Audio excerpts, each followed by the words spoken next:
Happy New Year and welcome back to all my current listeners. And hello, if you're new to the Pursue Your Spark podcast. By the time you're listening to this episode, we are already on January 7th. And I want to start this year off with health tips and strategies when it comes to joint pain, which as women over 50, I know I can contest to knee pain. So we're starting out with knee pain to set you off for the best start of the year so you can dive in with your exercise program. But before we do this, I'd like to share a little bit more about the 4-week Lean Out program, which will start in just a few days. The 4-week Lean Out program is one of my signature programs, and it explains the why, the what, and the how of intermittent fasting, plus habit-building strategies and exercises that are designed for the woman over 50. So why not go from feeling tired and flabby to vibrant and lean? I say, bring it on. And if you think, I'm scared of intermittent fasting, but I'm a little curious, and you might be ready to try it. And also, if you don't know how to prepare a meal and cooking an egg is a real challenge, or you don't consider yourself an exerciser compared to what everybody else is talking about, your friends are doing, going to all the classes, and walking is what you love doing, then the 4-week Lean Out program is your ticket. Check it out. I put a link in the show notes so you can get more information on the start date and a little bit more details on the program. So let's talk about the crack and pop and crackle of mostly it starts in the knees, your joints. Do you know the feeling when your body is stiff when you get up in the morning or you get out of the chair and you feel old? Girl, you're not alone. I feel that way too, because many of us experience some joint pain and stiffness as we age. And for women, the first signs show up after 50, while men can start actually at 45. And you're thinking, oh my goodness, I'm getting old. Is that what my mom and my grandma talked about when they're talking about the popping in their knees and this popcorn kind of feeling? While it's true that those joint pains are a sign of aging, we are not going down without a fight. So today, find out how to prevent and relieve joint pain as you age. Hi there, you're listening to the Pursue Your Spark podcast. I'm your host and fitness warrior, Heike Yates. And on this show, we empower women over 50 to take back their health and strength with sound fitness, nutrition, and mindset strategies. Our guests on the show share their honest stories so that you'll have the courage to take action, knowing that you're not alone in your struggles. Well, I started my first joint problems about 10 years ago. So I'm almost 60 now.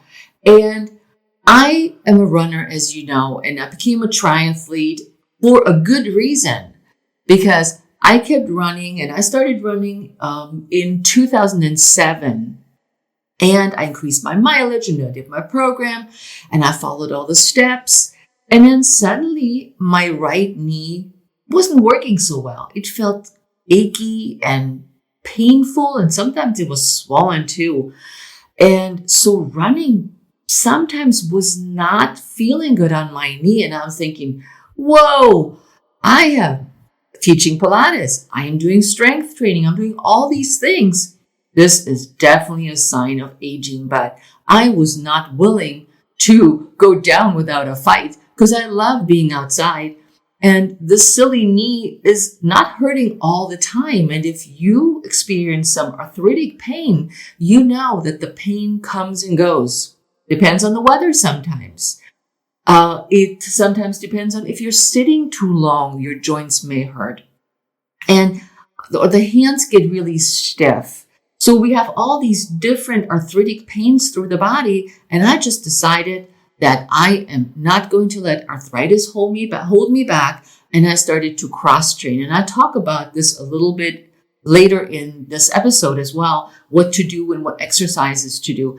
But cross training has really been a saver for me, that I go swimming, I do walk or hike, and I bike. And that has taken a lot of pressure off this silly knee that is really trying to hold me back in the things I love doing. And that's not what I want for you. I want you to be active forever, no matter what the age you are. But we gotta be smart about it. So let's talk about what causes all this joint pain. Well, as we age, the connective tissue and the cartilage that provide cushioning between the joints just wear down. They become thinner, and they're leading to conditions such as osteoarthritis. You've heard of that. That can cause pain and inflammation. And oftentimes the doctor says, here, take an over-the-counter pain medication and stop doing this exercise for a while. But genetics and age are primary factors in joint deterioration. But I tell you, you can take action now and extend the life of your joints. So osteoarthritis, what is it? There's less cushioning between the joints, and that means that your bones are grinding against each other. And I know some of my clients have said, can you hear this, Heike? This is an awful sound. It's not only awful, it can also be painful. Now, we're dealing with a double whammy because due to a condition called sarcopenia, which is muscle loss due to age, now the joints are taking the impact of your daily activity and living instead of the muscles that are supporting the joint or that are supposed to support the joint. And if you have not noticed any of that crackle and pop or joint stiffness, it's time to protect your joints for the future. It will happen sooner or later. And one thing is true, you can't bring back the cushioning that is left, even though there's a lot of medical advice out there that you can get injections, but they only last for so long. You can get cortisone shots, but they're only lasting so long, and you can only get so many. And then there's people talk about the liquid gold, which is supposed to be amazing and really help, or certain supplements. I tell you one thing, let's take care of the joints now and be proactive towards what's happening in the future. So we are not stopping doing the things we love doing. Now, what are the joints in your body? The joints are a connection between the bones. So the joints and the muscles surround a joint and make it possible for you to bend the elbow, wiggle your fingers or your toes. Otherwise, this wouldn't happen. Then the smooth tissue called cartilage and synovium and a lubricant called synovial fluid cushion the bones so the joints don't rub together. So that's where the pain sometimes come, and that's when people end up with knee replacement because the pain gets so bad that they just can't take it anymore, and it inhibits their daily activity of living. So, but increasing age, injury, or carrying too much weight on your body can wear and tear your cartilage. So this can lead to a reaction that can damage your joints and leads to arthritis. So too much weight, lack of the cartilage. I know it's out there, right there, not cross training, keep doing the same old. But let's talk about what, if you haven't experienced it yet, what does a joint pain feel and look like? And I said it about my knee, but it's redness, swelling, tenderness, warmth. When my knee is what I call not being in a happy place, it is really swollen and it's warm to the touch. So I know I need to do something different that day. Limping, of course, when you can't step on the leg and the joint hurts. One condition is locking of the joint, that it locks out and it's really painful to unlock it. Then you have the loss of range of movement in the joint. That means that you can't stretch a knee or an elbow all the way because it hurts to straighten the arm as it's supposed to. And then stiffness, which of course ties in with the loss of range of movement. These are all conditions that how you go, oh, this can happen in your hands, in your elbows, into your knees, any part of your body that has a joint, but predominantly the knees go first, then the elbows, and then the fingers start to act up, and for some people, the toes. So there's different types of arthritis. So what are the types of arthritis that are affecting your joint? So some of the most common types of arthritis are osteoarthritis and rheumatoid arthritis, also called inflammatory disorder, as the doctors refer to it. So osteoarthritis is a joint inflammation that results in the loss of the cartilage. Remember the cushioning. Yeah, so whether it's synovial fluid also sits. Then we have rheumatoid arthritis. This is a progressive autoimmune disease that starts out causing signs of pain and symptoms like joint swelling, and often in the feet and hands. And the chronic inflammation of the rheumatoid arthritis can cause permanent joint destruction and deformities. And you've seen it probably on your grandparents. Periods of diseases flare and remission. Well, like I said, my knee comes and it goes. And so does many other people feel that this is what's happening when it's chronic inflammation. Now, does menopause affect joint health? We all know that after menopause, things are just not the same anymore. We have more aches and pains, we can't sleep, but it's true that there are estrogen receptors all over your body and including the joints. That means reduced estrogen levels can add to the cause of the inflammation. I mean, there are many causes of joint pain, but hormones is definitely one aspect to look at. And the best way to keep joints healthy and flexible is to use them. I remember when I used to teach, in my teaching career, I used to teach water aerobics. Yes, I did. And I was teaching water walking and water arthritis classes. And this is at least 20 years ago that I learned all the stuff about arthritis and what's going on in the body. And I remember that the people in the pool always would get mad when the water was cold. And I didn't understand because at this point I didn't have arthritis. And they said, Heike, my joints really hurt when the water is cold. And so we made sure that before I taught the class that the temperature was much, much higher. Of course, the lap swimmers were all angry at us because it was too warm. But moving the hands in warm water helped to loosen the joints and get activity into the joints. And at times, people came in with their hands so frozen that they couldn't straighten their fingers. They had like claw hands. And through exercise and the warm water, we were able to at least move them. Yes, the movement was painful, but the opposite side would have been that the hands would stay crippled and actually get worse. So as we get older, our activity levels tend to decline. Our weight goes up and the joint stiffness begins. Definitely a sign of aging, but it's never too late to reverse these cycles. Yoga or any form of stretching is a great way to improve flexibility and pump the synovial fluid around the joint. So it's not gone. If you still have some, keep moving those joints.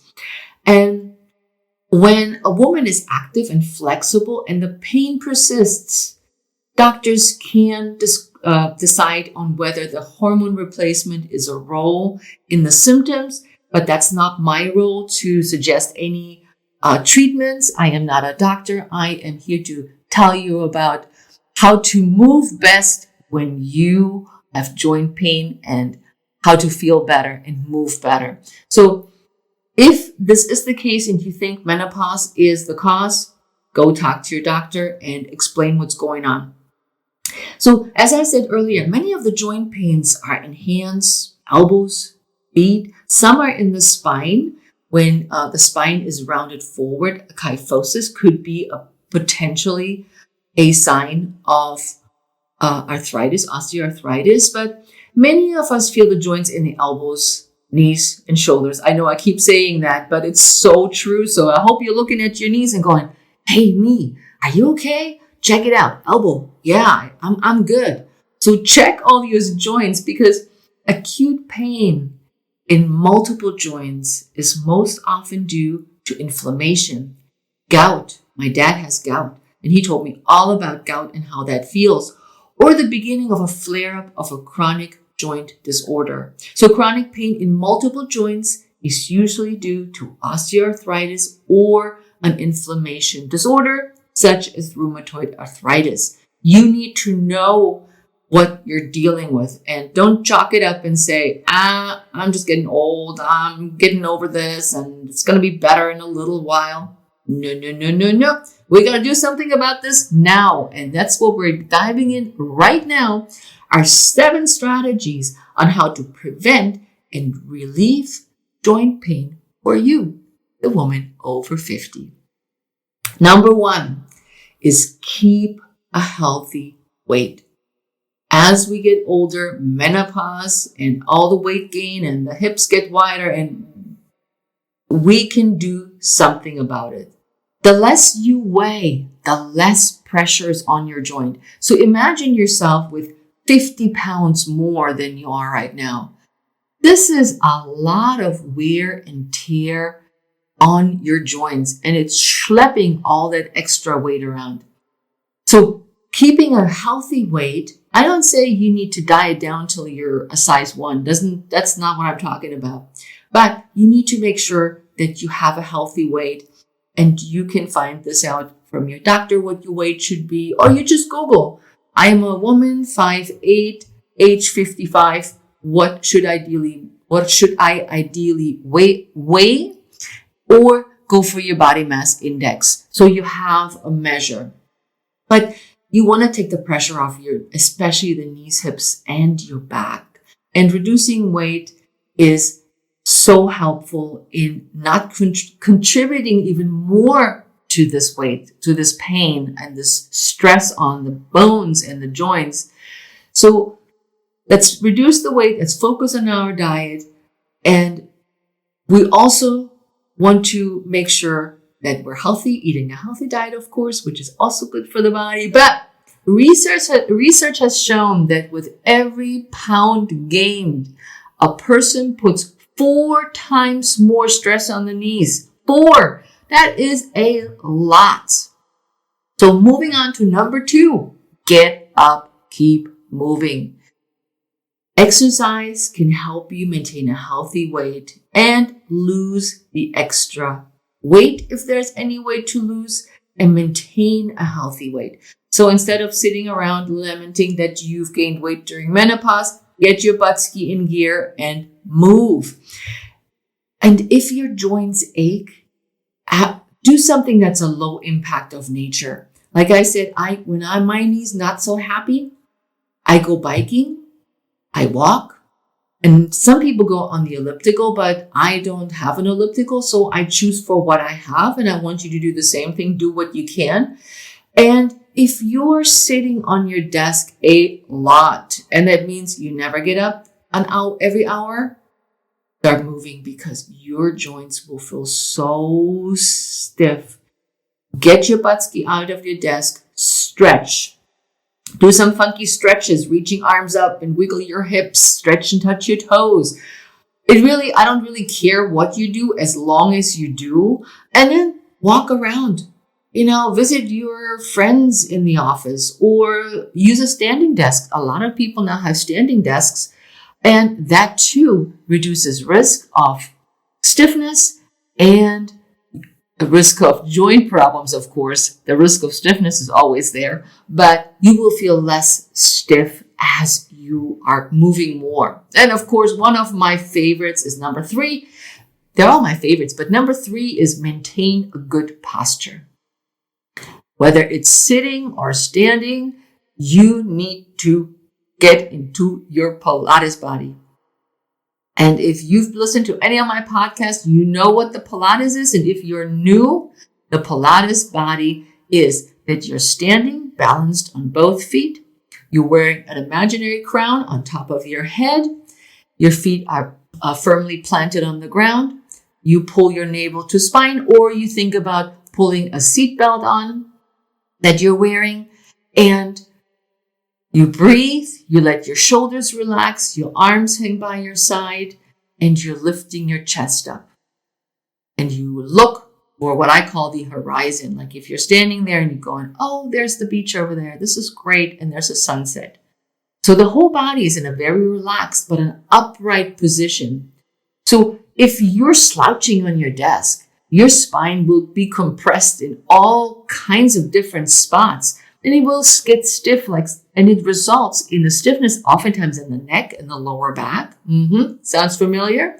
So get up, move around, do some stretches, do the standing desk. And when you're sitting on your desk, pick yourself back up and think of standing, sitting as tall as you can for as long as you can. It will take practice.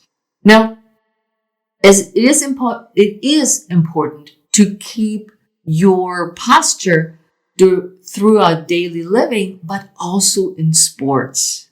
So if you're a runner, don't slouch forward. As I always say, use your butt ski, fire your glutes, use them to help you lift up and use your core strength to help you pick up in that tall position. So in life and in sports, it is important to pick up the body in a healthy way, which brings me to picking up heavy objects. And when you are picking something up, don't just bend forward and pick it up. Bend your knees and pick up the object that is heavy close to your body and then stand up with it. So that's such a healthy way to move your body in a functional way as well. So use the legs instead of the back. Number 4 is about strength training. Do Pilates. Weight training can be done with a resistance bands, which is also strength training, or with weights. Strength training is vital for keeping the muscles around the joints strong and healthy. So there's no way about it that you can skip weight training one way or another. And if you're doing Pilates, you're working Pilates with your own body weight. If you're doing the mat work, if you're doing a reformer or another piece of equipment class, then you have those metal springs that provide resistance. But not everybody has access to a class. So body weight exercises are perfect. Pick up some weights, do some strength training exercises, which also, ta-da, increases your bone density. We know that from another episode with Dr. Justine Bernard, where we talked about osteoporosis and the prevention of osteoporosis. And we can put a link in the show notes. If you missed this episode, you definitely need to listen to that one. And then we're moving on to number 5, keeping a strong core. Now, that doesn't mean sit-ups. Like we remember in the old days where the legs come up and the torso comes up. No, there's so many ways you can strengthen your core with Pilates, and it is essential that you do that and you keep a strong structure of your body. Pilates, Joseph Pilates, considered the body, and I always see it this way, the body without arms and legs as a box. And your box is really strong. And once your box is strong, the body can do all kinds of things because it has a stable core. So your strong core, I'm just thinking of like a plank, for instance, will stabilize the entire body and in turn create movements that are done, as we call it in Pilates, with ease. So no straining, no, it's done with ease. Number 6 is eating anti-inflammatory foods. This is currently the rage, and I hope it stays that rage because it is so good for our bodies and our guts, our stomach. Think about what could you eat would be blueberries. Love you blueberries. And I love broccoli and avocado and peppers. I love red peppers. They're also high in vitamin C. But when we talk about anti-inflammatory foods, these would be just some ideas for you to add to your diet or add seasoning like turmeric. Ginger is delicious. Cinnamon. Yep, put some cinnamon on your cereal. Garlic is in almost all our meals. And those guys reduce inflammation in the body. Now, let's continue with nuts, seeds, fatty fish that are rich in omega-3s like salmon, tuna, sardines. So look at your diet as well as your exercise. What is it that you're putting in your body that helps you stay healthy and fights inflammation? And this inflammation, as I said, also pertains to your gut. But that's a topic for a different podcast. And number 7 is stay hydrated.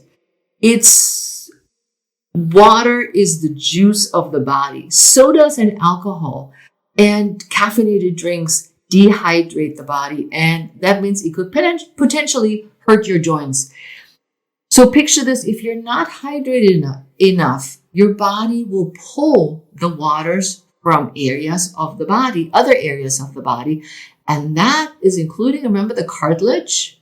Ooh, we don't want that. We want to keep that cartilage where it is in your joints. So drink at least 8 to 10 glasses of water and more when it's hot outside, when you're sweating and you're exercising. So make sure you replace your drinks with water and give your joints the hydration they need to be healthy. It's also what I hear most often from my older clients, that I don't feel thirsty hiking. I don't need water. I'm like, yes, it's not only hydrating your joints, it also helps with digestion. So if you are constipated, just saying, keep drinking. Hydration aids the joints because it helps the shock absorption and boosts endurance levels because you can do more. If your muscles get tired quickly, you might be dehydrated. So if you run out of energy, notice how much water you have drunk today. And if not, power down that water. You can put lemon in it. You can put mint leaves. I have currently lemon leaves that I've frozen from my summer harvest. And I can put those in my tea or in my water to give it a little flavor. Now, of course, there's exercises that you can do that will help age-proof your joint. Here are 3 exercises or 3 Pilates-based exercises to age-proof your joints. There's number 1 is a super favorite is the dead bug. And the dead bug is where you lie on your back, your arms and legs are up to the sky, which is literally like you are a bug that's lying on the back. And then from here, you engage your core by pulling your navel to spine. You do your Kegel. You keep your ribs connected to the hips. And you've learned all of this in previous videos. We've talked about this, but I have the video for you guys for this segment. And then you do opposition arm and leg. So right arm, left leg, left arm, right leg. And you make it as big or as small as you are strong. Number 2 is the bridge. The bridge is where you lie on your back With the knees bent, the heels are close to your buttski, and you slowly and with control lift your hips one vertebra at a time. So you're starting by tilting your pelvis, engaging your lower abdominals, then you engage your glutes and your hamstrings as you get up higher. So you're not arching your back, but you stop at the point where you feel that you're nice and connected, and then you roll down one vertebra at a time, separating those vertebrae and making them juicy and long and flexible. And number 3 is the plank. Of course, the plank can be done on forearms, on hands, on toes, and knees. There's all these different variations. And so check out the video for that and add your plank. And just with these 3 exercises, you can start taking care of your joints, and your joints will be so much happier and so more movable. And then you add your nutrition. It's a no-brainer and it's easy to do. So the best way to care for your joints is to keep them and your muscles, ligaments, and bones strong and stable. And with that, my friends, keep moving, and I'll see you next time on the Pursue Your Spark podcast. Until then, ciao.